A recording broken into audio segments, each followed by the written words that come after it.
to HTML5 Tamil tutorial part 1. நான் சீனு. இப்போ நம்ம இந்த கிளாஸில் பார்த்தோம்னா HTML எதுக்கு யூஸ் பண்ணுறோம், அது என்னென்னலாம் தேவைப்படும் அப்படின்றது தான் சொல்ல போகிறேன்.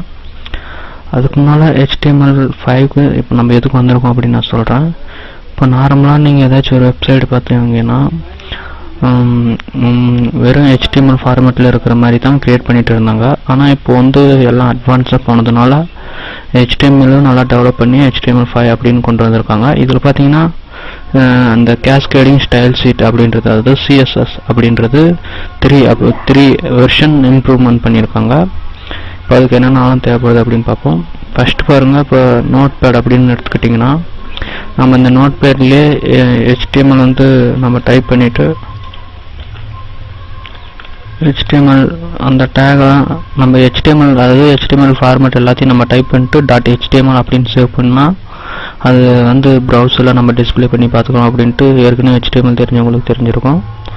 இந்த கிளாஸில் நான் இதை ஏன் அப்படி சொல்கிறேன்னா, இந்த நோட் பேட் பார்த்திங்கன்னா பிளாங்காக இருக்குது, அதாவது எதுவுமே இல்லை, யூஸ் பண்ணுறதுக்கு ஒரு சும்மா ஏதோ வெத்தாக இருக்குது. ஸோ இது வந்து நான் ரெக்கமெண்ட் பண்ணல, இது யூஸ் பண்ணாதீங்க. நெட்டில் போயிட்டு நீங்கள் நோட் பேட் ++ அப்படின்னு ஒன்று இருக்குது, அதை நீங்கள் டவுன்லோட் பண்ணிடுங்க. பாருங்கள், இதுதான் அது.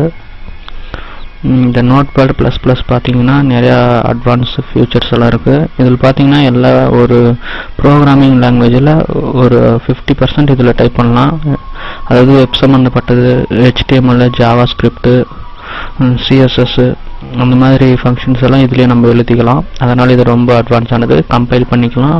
டைரெக்டாக பார்த்திங்கன்னா ரன் போயிட்டு குரோம் அந்த மாதிரி நம்மளுக்கு என்ன தேவைப்படுதோ அதில் நம்ம எந்த ப்ரௌசர் தேவைப்படுதோ அதை நம்ம கொடுத்துக்கலாம். அதேமாதிரி பார்த்திங்கன்னா ஃபைல் சேவ் பண்ணுறது, அதுலேயே நிறைய ஆப்ஷன்ஸ் எல்லாம் கொடுத்துருக்காங்க. இதுக்கு முன்னால் சேவ் பண்ண ஃபைல்ஸு, ஹிஸ்ட்ரி, அதேமாதிரி எடிட்டு, சர்ச் ஆப்ஷன், இது மாதிரி நிறையா இருக்குது. ஸோ இந்த நோட் பேட் ++ நீங்கள் டவுன்லோட் பண்ணிக்கோங்க. அப்புறம் பார்த்தோன்னா இன்னொன்று, ப்ரௌசர் வந்து நம்ம டிஸ்பிளே பண்ணி பார்க்குறதுக்கு நீங்கள் குரோம் டவுன்லோட் பண்ணிக்கோங்க. ஏன்னா குரோம் பார்த்தீங்கன்னா நார்மலாக இந்த HTML, JavaScript அந்த மாதிரி இந்த வேலைக்கெல்லாம் ரொம்ப செட் ஆகக்கூடியது. அதாவது எந்த எரராக இருந்தாலையும் இதுவே அட்ஜஸ்ட் பண்ணிக்கும். ஸோ நீங்கள் குரோம் டவுன்லோட் பண்ணிக்கிறது ரொம்ப நல்லது. மற்ற ப்ரௌசரில் JavaScript நிறையா டூல்ஸ் எல்லாம் ஒர்க் பண்ணாது. இதில் பார்த்தீங்கன்னா இதோட லேட்டஸ்ட் வெர்ஷன் டவுன்லோட் பண்ணிங்கன்னா உங்களுக்கு ரொம்ப யூஸ்ஃபுல்லாக. ஃப்ரெண்ட்ஸ், அதுக்கு முன்னால் பார்த்தீங்கன்னா நீங்கள் HTML5 கற்றுக்கிறதுக்கு முன்னாடி ரொம்ப முக்கியமாக கவனிக்க வேண்டியதை பார்த்தோன்னா, அதாவது JavaScriptம் XHTMLம் நீங்கள் கண்டிப்பாக கற்றுக்கணும். ஏன்னா அப்போ தான் நான் HTML5 என்ன சொல்ல போகிறேன் அப்படின்றது உங்களுக்கு நல்லா தெரியும். ஸோ நான் அதை இப்போ காட்டுறேன் பாருங்கள். அதாவது இங்கே பார்த்தோன்னா இதுதான் என்னோடய வெப்சைட். நீங்கள் வீடியோலாம் இங்கே எல்லாமே பார்த்துக்கலாம். இங்கே வந்து நான் XHTML பார்த்தீங்கன்னா XHTMLம் HTML5 இப்போ போட்டிருக்கேன். அப்புறம் நீங்கள் பார்த்தீங்கன்னா இங்கே XHTML, அதுக்கு மேலே JavaScript இருக்குது.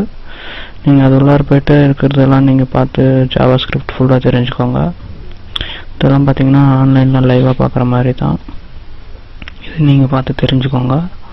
அதேமாரி XHTMLம் நீங்கள் தெரிஞ்சுக்கோங்க. ஏன்னா இது ரெண்டும் தெரிஞ்சுக்கிட்டிங்கன்னா தான் HTML5ல் நான் என்ன சொல்ல போகிறேன் அப்படின்றது உங்களுக்கு நல்லாவே தெரியும். ஸோ நீங்கள் முதல்ல இதை தெரிஞ்சுட்டு வாங்க. அப்புறமா நீங்கள் HTML5 கற்றுக்கிறது வந்து உங்களுக்கு ரொம்ப ஈஸியாக இருக்கும். ஸோ நீங்கள் இதை ஃபஸ்ட்டு கற்றுக்கோங்க. அடுத்த கிளாஸில் இருந்து பார்ப்போம். தேங்க்யூ ஃபார் வாட்சிங். Please subscribe.